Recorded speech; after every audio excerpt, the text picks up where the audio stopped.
In LA, Frank Vogel wins his first NBA title in his very first season with the Lakers, becoming only the sixth head coach in the last 30 seasons to win a title in their first season with the squad. And Nick Nurse, of course, did it just last year with the Raptors. New on SportsCenter. Here's Frank Vogel. That's a tough question. I think, we came out of the gate so strong back in November, October, November, whenever this year began. Obviously on paper we felt like we had a team that could compete for the championship. When we came out of the gate strong, we lost the first game. I think we went 17-1 after that. Started thinking about, we could do something special. I think the weekend where we beat Milwaukee and the Clippers was huge for our internal confidence, that we could and were going to reach our goal. And I'd say probably those two moments, the way we came out of the gate and that weekend before the hiatus hit. Go ahead, Dan. Frank, you told me you didn't get a lot of sleep after Game 3, I think it was. What was it after Game 5? And I guess misery. I'll feel all worth it now. Yeah, losing a game in the NBA Finals is one of the worst experiences of my life. But our group, I think, collectively channeled that into effort and focus and energy and enthusiasm. I put a challenge on our group to season, try to never lose 2 games in a row. And, that applied to all of these playoff series. We wanted to channel that, whatever you want to call it, the misery of losing a game into the next game. And boy, did we ever tonight. I'll go. Frank, obviously this roster had talent, but in a game like this where you see guys sort of take your direction, you came in famous for your defensive tendencies, for guys to take your direction at that talent level and put it to effect. Is this why you decided to coach this team and come to the Lakers, even though at the time there's a lot of uncertainty around the franchise? Well, there's not uncertainty in my mind with LeBron James. And, I took the job, but we didn't have Anthony Davis. We didn't have really our whole team. It was a different team after the fact, but I've always believed in LeBron James. He's the greatest player the basketball universe has ever seen. And if you think you know, you don't know. Okay? Until you're around him every day, you're seeing his adjustments, seeing the way he leads the group.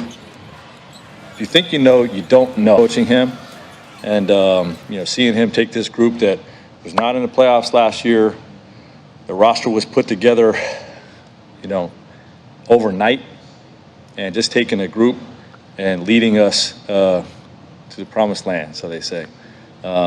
He was terrific, just the entire season leading us, and I can't say enough about him. Jeff Silken. Frank Vogel making his sentiments known in the debate over greatest of all time. I mean, that debate is going to go on forever. Michael Jordan, LeBron James, Kareem Abdul-Jabbar.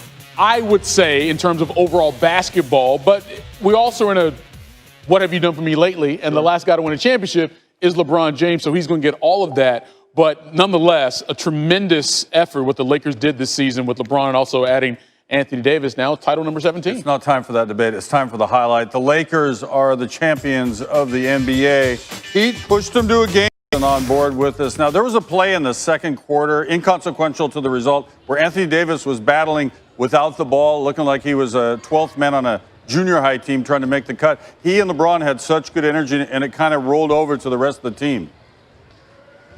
Yeah, no, it was impressive. When you think about the Lakers' second unit, that's really been the conversation, not just in this postseason, but all year long. And what Rondo did to really set the tone, KCP and his contributions, the start of Alex Caruso getting his first playoff start, really just for defensive purposes, and he came out and really just helped their defense get to a spot of being back and elite. It was very, very impressive to watch. We'll get you some more questions, but you just mentioned the role players. Contavious Caldwell-Pope is at the mic right now.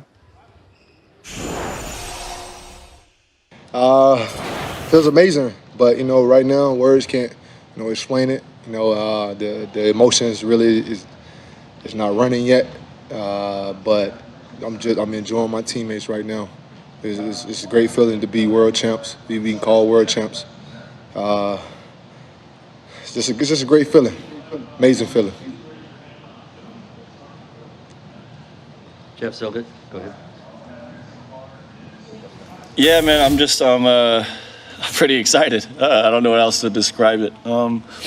You know, we came out and played a really, really good game. Came out and I think we played, you know, this was probably the epitome of Laker basketball in that first half. Playing defense, getting out on the break, sharing the ball, playing gritty, playing tough. And then once, you know, it's just a time game. Once the time goes out, we realize it's there, you know, it just kind of starts hitting you, and it's a great feeling. All right, let's go to Dennis Freeman, please. Sure, it's optional. Richard, I admire your patience. The viewers don't know this, but you've been bumped around like 75 times throughout this, hanging in there. Okay. We all it's know fine. our roles at this point. And how about Coach Vogel? I mean, he deserves more credit than he's probably going to get, because a lot of people say, all right, you got these two superstars, just roll out the ball, but there's a lot more to it than that. Well, and it's also the coaching staff that was put together that need to be applauded. Jason Kidd, Lionel Hollins, Phil Handy, who's winning a championship. He won one in Toronto, won one in Cleveland, and now here with the Lakers. So Frank Vogel job from the stance of you understand how the high-level IQs of LeBron James and Rondo and personalities like Dwight Howard and getting everyone to buy in. You see Dwight Howard play some games, then don't play in other games, but always getting individuals to buy in, to focus on the way you're going to play, the style that you're going to play, and be selfless. And he did a tremendous job this year. His entire staff did. And here we go, freezing Richard Jefferson out of the show once more as Jimmy Butler has approached the microphone.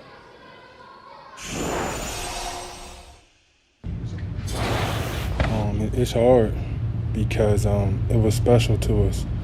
We really enjoyed playing with one another, really enjoyed being around one another. And I just appreciate it. I'm thankful that I had that opportunity to be able to do that. You know, obviously, nobody likes to lose, but I think we fought all year long, ups and downs. We stayed together, and I think that's what it's all about. You know, I don't know what next year looks like, what it brings, but I'm very grateful, thankful, and blessed to have played with these guys. That I'm a decent player. I think that I've learned that here, me works. Here, I'm always, always, always going to believe in my guys. And I think the one thing that I learned more than anything is how fun it is to play with these guys. Like, it really was fun watching all my young fellas grow, having vets come in and showcase what they can still do and teach me so much. It was a great time. Malika? Describe Miami and this team as home and sort of like a finally having this homecoming multiple times. Looking back on it, why do you think that is? We just got a group that's a lot like me. The fan base is incredible. The organization keep it real all the time. The coaches do and the players do as well. And they embrace me. They want me to be here. And it's fortunate to be around people like that. I'm very fortunate.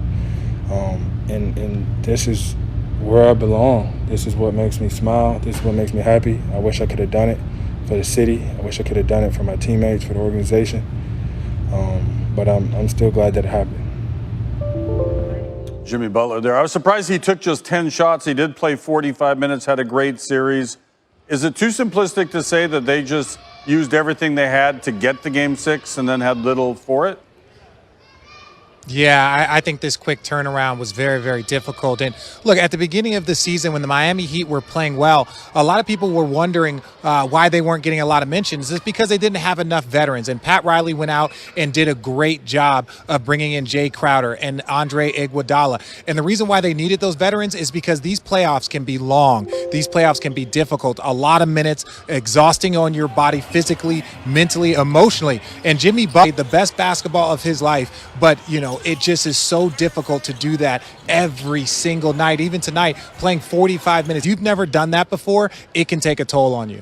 Richard Jefferson, give him credit too. I mean, they're down by 30-odd points and they end up losing by 13. It was never going to be a win for them, but they never quit in the game.